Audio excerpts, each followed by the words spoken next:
Meus caros, tudo bem? Professor Guilherme Cassi falando nesse período de quarentena, nesse período de aulas por meios eletrônicos. Estou aqui para gravar um vídeo com algumas considerações iniciais e até uma introdução ou um retrospecto acerca da nossa disciplina de Direito Societário. A primeira informação importante não é porque se trata de um meio remoto que há o interesse ou a perspectiva de perder conteúdo. Então, tal como eu já passei no comunicado aos senhores, nós vamos passar leituras direcionadas, casos concretos para análise, assim como vídeos com comentários meus, com o intuito, com o interesse de que haja a máxima absorção da nossa matéria de direito societário, do conteúdo de direito societário pelos senhores. Até por isso nós estamos no início então desse período, vai se prolongar por algumas semanas com toda certeza. Nós vamos modulando a nossa dinâmica conforme a necessidade e conforme for mais interessante. Tanto é assim que num primeiro momento eu queria tomar a iniciativa de trazer um breve retrospecto nesse primeiro vídeo acerca do nosso conteúdo de estudo. Até para, a partir de então, eu poder traçar novas ideias, podermos avançar no que diz respeito ao que estávamos estudando.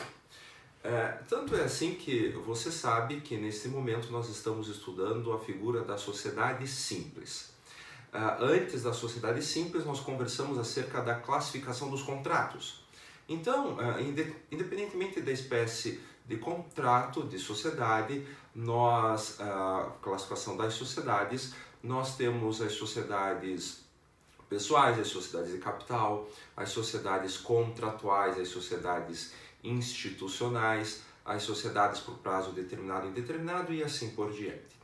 A partir do momento em que superamos a classificação, nós adentramos ao estudo daquele que é o primeiro tipo societário, que na verdade não é empresário. Aquela sociedade que é chamada de sociedade simples.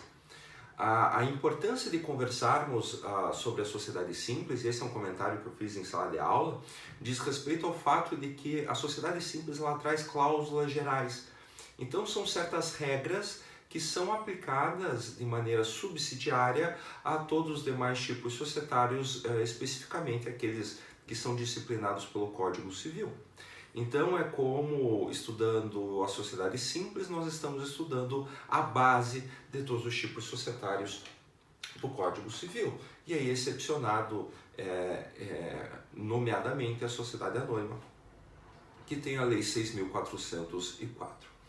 Quando eu falo da sociedade simples, e essa é a ideia principal da retrospectiva, você tem que entender que trata-se de uma sociedade que tem finalidade econômica, porém uma sociedade que não exerce empresa, nos termos do artigo 966 do Código Civil.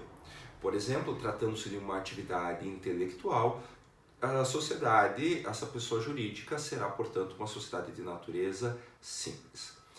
Dentre suas características, nós dizemos que a sociedade simples é uma sociedade de pessoas, ou seja, que impera a affectio societatis, e é uma sociedade contratual, que tem início, portanto, seu ato constitutivo com o contrato social, e mais do que isso, esse ato constitutivo rege-se pelas regras do direito contratual, no que diz respeito aos seus elementos de existência, nos seus requisitos de validade.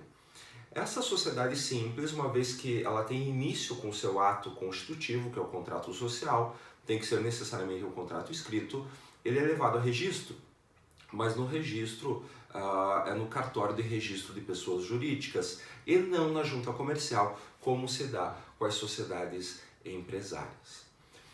Passo seguinte, quando nós vamos a algumas características da sociedade simples, nós podemos dizer que ela, em regra, ela tem responsabilidade ilimitada, na medida em que os seus sócios, que são pelo menos dois, numa sociedade simples eu tenho pelo menos 2 sócios, eles respondem pelas obrigações sociais de maneira subsidiária, na hipótese de a pessoa jurídica não conseguir solver as suas obrigações. Mais do que isso, nós temos a possibilidade de, às sociedades simples, existir uma aplicação supletiva das regras dos demais tipos societários previstos no Código Civil. Então eu tenho as regras próprias da sociedade simples e em tudo aquilo que não for conflitante, aplicar de maneira supletiva as regras da sociedade limitada, da sociedade em nome coletivo, da sociedade comandita simples.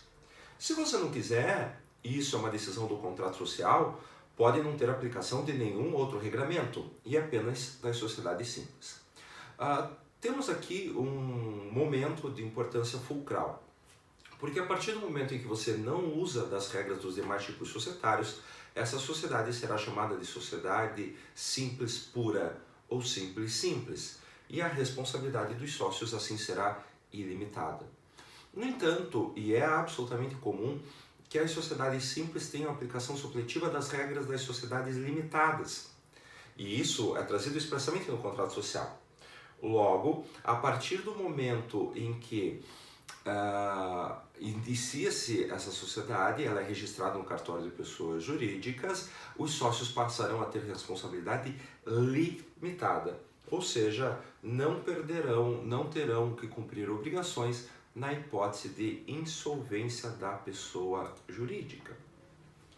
Outra característica interessante da sociedade simples, diferente principalmente da sociedade limitada, é a possibilidade de eu ter sócio de serviços.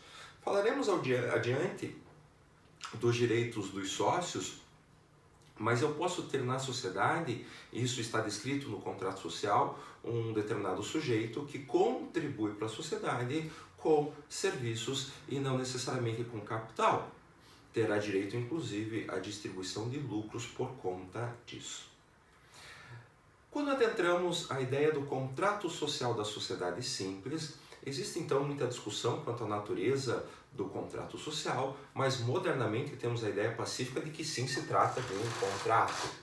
Portanto, adotamos a teoria contratualista para o direito societário.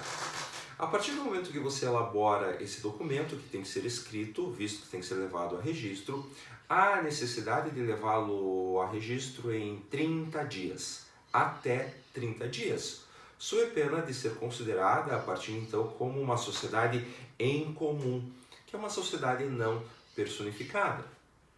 Esse ato constitutivo, como já comentei em sala de aula, é o que faz nascer a personalidade jurídica da sociedade, mesmo antes do registro. Porque a partir do momento em que eu tenho o ato constitutivo, em que os sócios manifestam vontade de criar a sociedade, já surgem direitos e obrigações. Por exemplo, eu já tenho um determinado sujeito, que é a pessoa jurídica, que é credor dos sócios no que tange à integralização do capital social. Surge assim uma nítida relação obrigacional. Esse contrato escrito, que tem que seguir todos os elementos de existência, os requisitos de validade de um negócio jurídico, sob pena de ser considerado nulo ou anulável. E aqui eu faço especial atenção à participação de incapazes na sociedade. Não há qualquer impedimento à participação de incapaz como sócio, desde que preenchidos aqueles famosos 3 requisitos. O sócio ele tem que estar representado, assistido conforme o caso, o capital social tem que estar integralizado e, por terceiro, ele não pode ser, por óbvio, o administrador. Esse contrato social, a partir do momento que é levado a registro, ele pode ser acessado por toda e qualquer pessoa, pois contrato social é contrato público. Então, independentemente de motivação, qualquer pessoa pode chegar ao cartório, pedir uma cópia, uma certidão de inteiro teor, no que diz respeito ao contrato social de qualquer tipo de sociedade. É interessante que o contrato social é o principal instrumento da sociedade simples e das sociedades contratuais. No entanto, nada obsta que entre os sócios exista a figura de um outro documento, um contrato particular, que nós chamamos de acordo de sócios. Então, esse acordo de sócios, ele pode fazer menção a certas cláusulas, certas obrigações que os sócios não querem que se torne público, seja pelo motivo X, seja pelo motivo Y ou pelo motivo Z. Por exemplo, no que diz respeito à forma de distribuição de lucros ou como que se dará a aplicação então, dos recursos que forem angariados pela sociedade. Então, além do contrato social, que é obrigatório, facultativamente pode ter um outro contrato entre os sócios que se chama acordo de sócios. Esse acordo de sócios não precisa ser levado a registro, ele sequer precisa ser de conhecimento de terceiros, ele é um documento oculto que produz efeitos entre aqueles que manifestam vontade, ou seja, os sócios que assinam. Não obstante, nada que não estiver no contrato social pode ser oposto contra terceiros.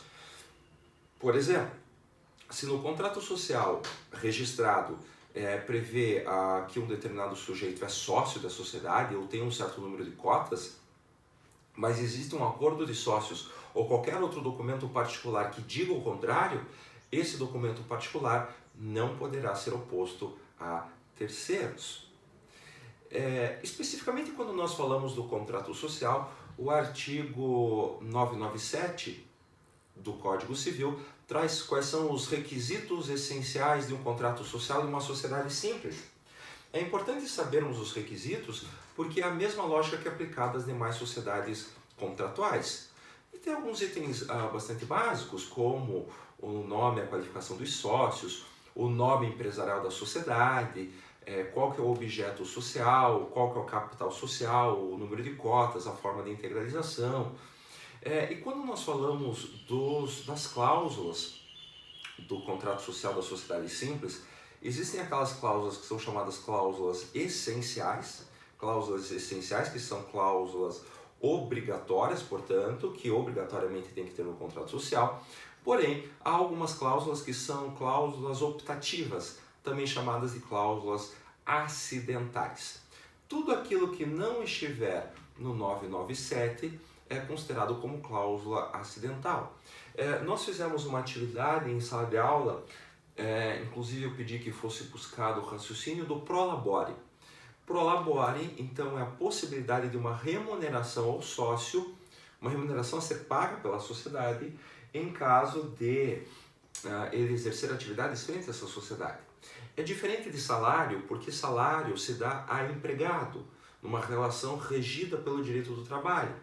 Quando você fala de um sócio que presta serviço à sociedade, ele não é regido pelo direito do trabalho, sim regido pelo direito societário. E uma remuneração fixa ou variável é chamada de prolabore.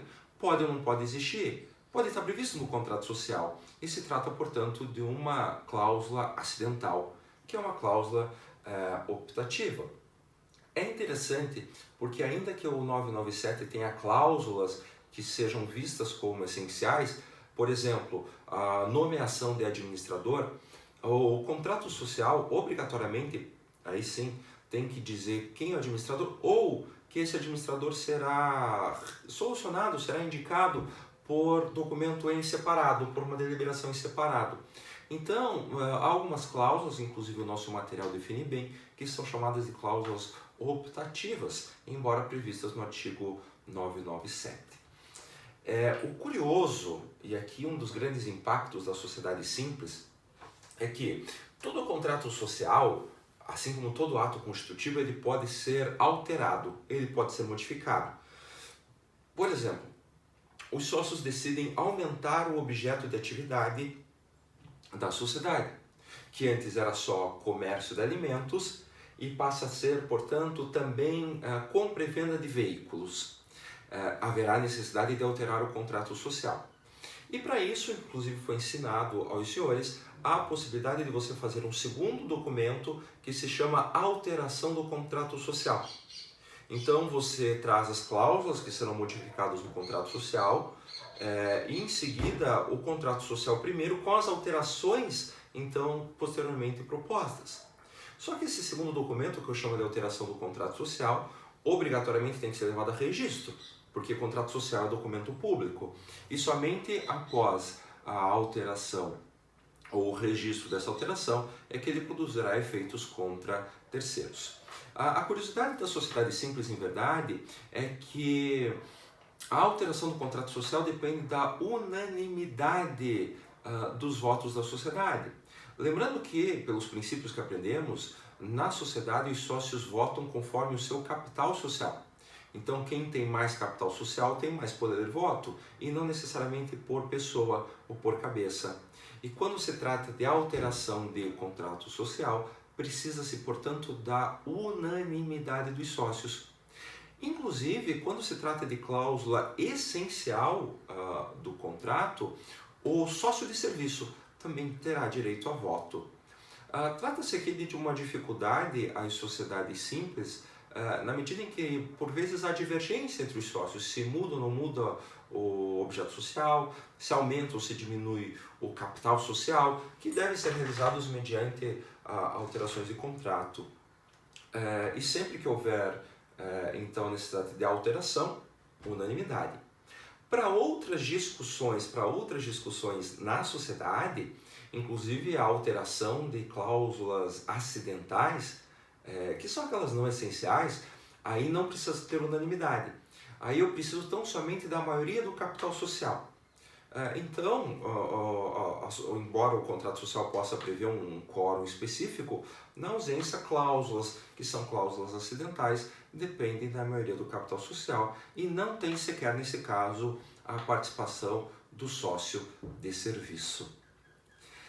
Bom, senhores, para não alongar muito o vídeo, então essas são algumas considerações iniciais acerca da sociedade simples e o contrato social.